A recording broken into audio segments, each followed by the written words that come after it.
আমরা যা বলছিলাম যে কারখানার সংজ্ঞা কি।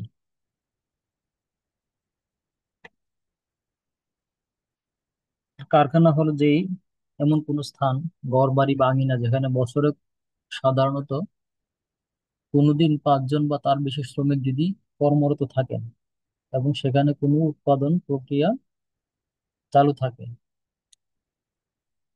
সেই স্থানটাকে কারখানা নামে অভিহিত করা হয়েছে। সেক্ষেত্রে খনি কারখানা অন্তর্ভুক্ত নয়, খনির জন্য আলাদা সংজ্ঞা দেয়া আছে অন্য সেকশনে।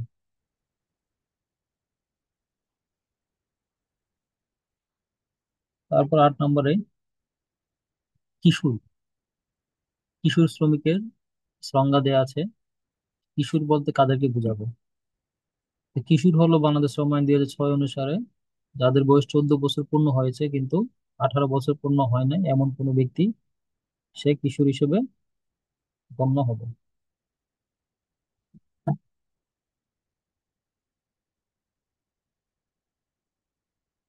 9-এর কতে আরেকটি গুরুত্বপূর্ণ বিষয়ের সংজ্ঞা, সেটা হচ্ছে খোরাকি ভাতা। খোরাকি ভাতা সংজ্ঞা হলো মূল মজুরি, মহার্ঘ ভাতা এবং অ্যাডক বা অন্তর্ভুক্ত মজুরি যদি থাকে, এর অর্ধেক হচ্ছে একদিনের খোরাকি ভাতা। আমাদের ইন্ডাস্ট্রিতে সাধারণত মূল মজুরি প্রচলিত আছে, মহার্ঘ ভাতা থাকে না, বা অ্যাডক বা অন্তর্বর্তী মজুরিও থাকে না। সেক্ষেত্রে মূল মজুরির অর্ধেকই হলো খোরাকি ভাতা।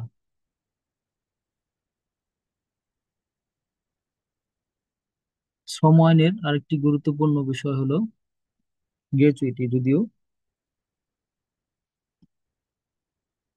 সেটা বাধ্যতামূলক নয় সব শ্রমিকদের জন্য বা প্রতিষ্ঠানের জন্য, যেটা 2018 সালে সংশোধনের মাধ্যমে বাধ্যতামূলক বিষয়টা তুলে দেওয়া হয়েছিল।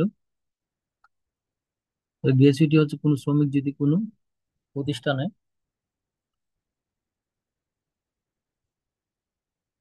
প্রতি 15 বছর চাকরি করে, সেই জন্য 30 দিনের মজুরি। আর যদি 10 বছরের অধিক সময় একটানা একটা কোম্পানিতে কাজ করে, সেক্ষেত্রে তাকে 45 দিনের মজুরি গ্র্যাচুইটি হিসেবে প্রদান করতে হবে।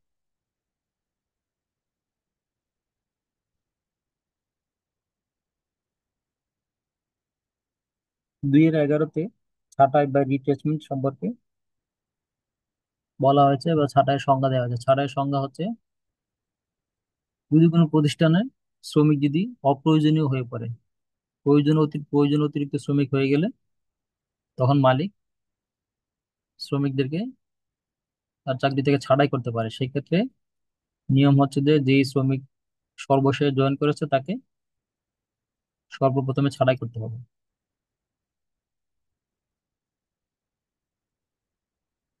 2017-তে ডিসচার্জ এর সংজ্ঞা দেওয়া হয়েছে।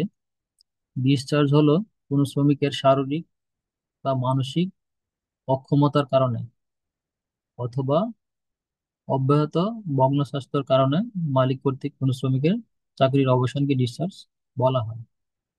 এখানে দুইটা জিনিস মনে রাখতে হবে, সেটা হচ্ছে শারীরিক বা মানসিক ইনক্যাপাসিটি, যদি কোনো শ্রমিক শারীরিক বা মানসিক ভাবে অক্ষম হয়, অথবা একটা হচ্ছে যে যদি কোনো শ্রমিকের স্বাস্থ্য ক্রমাগতভাবে নষ্ট হতে থাকে, যে তার কাজ করার ফিটনেসটা নষ্ট হয়ে যায়, তখন মালিক তাকে তার চাকরি থেকে ডিসচার্জ করতে পারবে।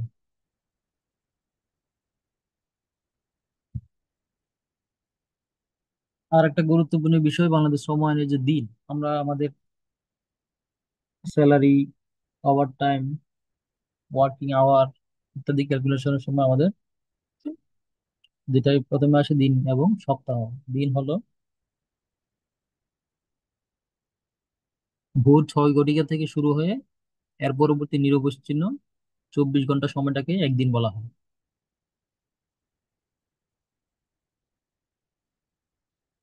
ধর্মঘট ধর্মঘট অর্থ কোনো প্রতিষ্ঠানে নিয়োজিত একদল শ্রমিক যদি একসাথে হয়ে কাজ বন্ধ করে দেয় বা কাজ করতে অস্বীকৃতি জানায়, অথবা কোনো প্রতিষ্ঠানে নিয়োজিত কোনো শ্রমিক সমষ্টি কর্তৃক ঐকমত্যের ভিত্তিতে কাজ গ্রহণ করিতে বা কাজ চালা যেতে অস্বীকৃতি জানা, সেটাকে ধর্মঘট বলা হয়। আর একটা গুরুত্বপূর্ণ বিষয় হলো শিফট, শিফট বা পালা।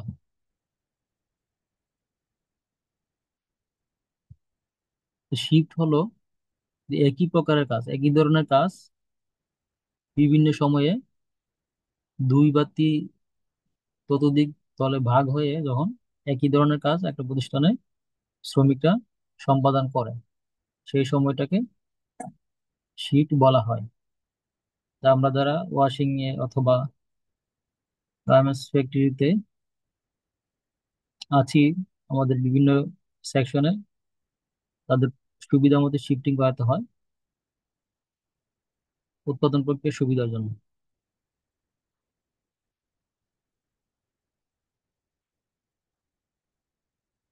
2-39 সংজ্ঞা বলা হয়েছে বরখাস্ত কি। বরখাস্ত হলো অসদাচরণের কারণে মালিক কর্তৃক কোনো শ্রমিকের চাকরির অবসান। শুধু বরখাস্ত করা যাবে শুধু অসদাচরণের জন্য। তাহলে অসদাচরণ কি, সেটার অন্য এক ধারায় অন্য সময় আমরা আলোচনা করব কোন কোন আচরণ, কোন কোন আচরণ শ্রমিকের জন্য মালিকের কাছে অসৎ আচরণ বলে গণ্য হবে। 10টি অসৎ আচরণের কথা বাংলাদেশ শ্রম আইনের ধারায় বলা আছে, এটা আমরা অন্য একটা ভিডিওতে আলোচনা করব। সেই ক্ষেত্রে আপনারা যারা ফ্রেশার আছেন, নতুন ভাবে প্রবেশ করতে যাচ্ছেন, ইন্টারভিউ দিচ্ছেন, তাদের জন্য খুবই গুরুত্বপূর্ণ বিষয় হলো ইন্টারভিউতে আপনাকে জিজ্ঞেস করতে পারে বা জিজ্ঞেস করে, অথবা লিখিত পরীক্ষা হলে সেখানে আসতে পারে যে বরখাস্ত এবং ছাঁটাই বা ডিসচার্জের পার্থক্য, তিনটার মধ্যে পার্থক্য আসতে পারে।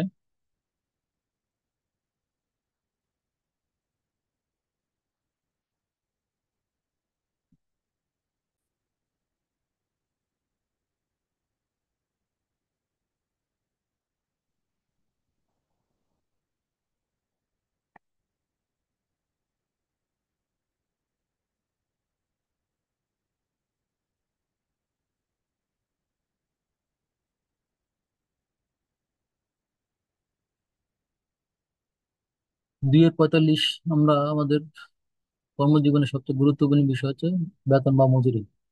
এটা মজুরির সংজ্ঞা কি? মজুরির সংজ্ঞা 2-45 অনুযায়ী মজুরি হলো টাকায় প্রকাশ করা যায় বা এমন সকল পারিশ্রমিক যা চাকরির শর্তাবলী লিখিতভাবে অথবা উদ্যোগ যেভাবে থাকুক না কেন পালন করা হলে কোনো শ্রমিককে তার চাকরির জন্য বা কাজ করার জন্য পদেয় হয়, এবং উক্তরূপ প্রকৃতির জন্য অন্য কোনো অতিরিক্ত পদেয় পারিশ্রমিক ইহার অন্তর্ভুক্ত হবে। সেক্ষেত্রে কোন কোন বিষয় মজুরি অন্তর্ভুক্ত হবে না? প্রথমত হচ্ছে কোনো প্রতিষ্ঠান যদি শ্রমিকদেরকে বা কর্মরতদের বাসস্থান, সংস্থান, আলো, পানি, চিকিৎসা সুবিধা বা অন্য কোনো সুবিধা প্রদানের মূল্য অথবা সরকার কর্তৃক সাধারণ বা বিশেষ আদেশ দ্বারা বাদ দেওয়া হয়েছে এরকম কোনো সেবার মূল্য মজুরি অন্তর্ভুক্ত হবে না। অবসর ভাতা তহবিল বা ভবিষ্যৎ তহবিলে মালিক কর্তৃক প্রদত্ত কোনো চাঁদা,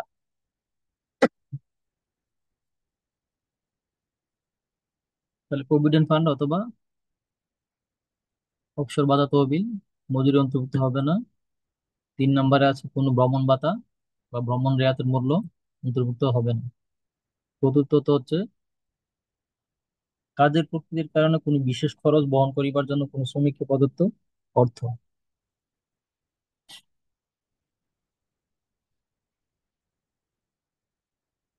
আরেকটা বিষয় হলো লে অফ। লে অফ কখন হয় বা লে অফের সংজ্ঞা কি হবে? লে অফ কোন পরিপ্রেক্ষিতে একটা প্রতিষ্ঠান লে অফ করা যাবে সেটাতে বলা আছে যে কোন প্রতিষ্ঠানের কয়লা, শক্তি বা কাঁচামালের স্বল্পতা, অথবা মাল জমিয়ে থাকা অথবা যন্ত্রপাতি বা কলকব্জা বিকল বা ভাঙিয়া যাওয়ার কারণে কোন শ্রমিককে কাজ কাজ দিতে মালিকের ব্যর্থতা বা অস্বীকৃতি বা অক্ষমতা। তাহলে এখানে যে বিষয়গুলো ইম্পর্টেন্ট, যেটা হচ্ছে যে কাঁচামালের স্বল্পতা বা পাওয়ার ডিসরাপশন হইতে, অথবা যদি প্রোডাক্ট জমে যায় জমে থাকা অবস্থায়, অথবা যদি কোনো যন্ত্রপাতি নষ্ট হয়ে যায় বা ভাঙিয়ে যায়, সেক্ষেত্রে এসব কারণে যদি মালিক তার শ্রমিককে একটা নির্দিষ্ট দিন বা কয়েকদিন বা একাধিক দিনের জন্য যদি কাজ দিতে ব্যর্থ হয়, সেক্ষেত্রে মালিক সেই উদ্ভূত পরিস্থিতির প্রেক্ষিতে লে অফ করতে পারবেন তার প্রতিষ্ঠান। 2 এর 62-তে শিল্প বিরোধ বা ইন্ডাস্ট্রিয়াল ডিসপিউটের সংজ্ঞা দেওয়া আছে। সেটা হচ্ছে কোনো ব্যক্তির চাকরির নিয়োগ সংক্রান্ত বা চাকরির শর্তাবলী বা কাজের অবস্থা বা পরিবেশ সংক্রান্ত কোনো বিষয়ে মালিক এবং মালিকের মধ্যে, মালিক এবং মালিকের মধ্যে, মালিক এবং শ্রমিকের মধ্যে, বা শ্রমিক এবং শ্রমিকের মধ্যে কোনো বিরোধ বা মত পার্থক্য। এখানে যে সংজ্ঞায় বলা আছে বিষয়গুলো খুবই মনোযোগ দিয়ে বুঝতে হবে। সেটা হচ্ছে কোনো ব্যক্তির চাকরির নিয়োগের সংক্রান্ত বা চাকরির শর্তাবলী অনুযায়ী বা কাজের অবস্থা পরিবেশ সংক্রান্ত কোনো বিষয়ে মালিক মালিকের মধ্যে, মালিক এবং শ্রমিকের মধ্যে, অথবা শ্রমিক এবং শ্রমিকের মধ্যে, 3টা পক্ষ এখানে, এর মধ্যে যে কোনো বিরোধ বা মত পার্থক্য হলো শিল্প বিরোধ নামে পরিচিত। 2-এর 63-তে শিশু। আমরা জানি যে আমাদের ইন্ডাস্ট্রিতে শিশু শ্রম নিষিদ্ধ। তো শিশু সংজ্ঞাটা কি সেটা আগে জানতে হবে। যদি আপনি বিপদে পড়তে না দেন যে শিশু শ্রমিক নিয়োগ দিয়ে, সেই ক্ষেত্রে শিশু হচ্ছে যাদের বয়স 14 বছর পূর্ণ হয় নাই। 14 বছর পূর্ণ হয় না, 14 বছরের কম এমন মানুষই হলো শিশু। আর 14 বছর পূর্ণ হয়ে গেলে, 18 বছর পূর্ণ না হলে, 14 বেশি 18 কম হলে কিশোর।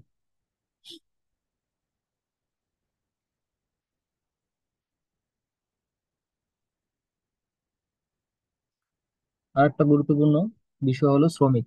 শ্রমিক কারা? 2-এর 65-তে বাংলাদেশ শ্রম আইনের সেকশন 2-এর 65-তে শ্রমিকের যে সংজ্ঞা দেওয়া আছে, এটা বলা আছে যে শিক্ষাধীন সহ কোনো ব্যক্তি তাহার চাকরির শর্তাবলী প্রকাশ্যে থাকুক বা উদ্যোগ থাকুক, যেভাবে থাকুক না কেন, যিনি কোনো প্রতিষ্ঠানের বা শিল্পে সরাসরি বা কোনো ঠিকাদারের মাধ্যমে যদি নিয়োগপ্রাপ্ত হয়,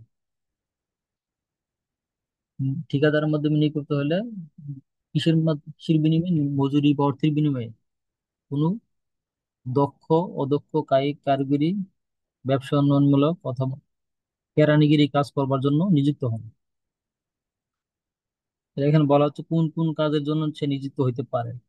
দক্ষ, অদক্ষ, কায়িক, কারিগরি, ব্যবসা উন্নয়নমূলক অথবা কেরানিগিরি কাজ করার জন্য নিযুক্ত হন, তাকে শ্রমিক বলা হবে। সেক্ষেত্রে শ্রমিকের আওতাভুক্ত হবে না প্রধানত কি প্রশাসনিক তদারকি কর্মকর্তা, প্রশাসনিক কর্মকর্তা বা ব্যবস্থাপনামূলক কাজে দায়িত্বপ্রাপ্ত কোনো ব্যক্তি ইহার অন্তর্ভুক্ত হইবেন না। তাহলে আমরা প্রশাসনিক কর্মকর্তা, তদারকি কর্মকর্তা বা ব্যবস্থাপনা কর্মকর্তা অন্য একটা ভিডিওতে, অন্য একটা সেশনে আমরা আলোচনা করবো। আর একটা হচ্ছে সপ্তাহ। সপ্তাহ হচ্ছে শুক্রবার সকাল 6 ঘটিকা থেকে শুরু হয়ে, সরকার কর্তৃক যদি স্থিরীকৃত অন্য কোনো দিন না থাকে, তাহলে শুক্রবার সকাল 6টা থেকে পরবর্তী 7 দিন হচ্ছে এক সপ্তাহ।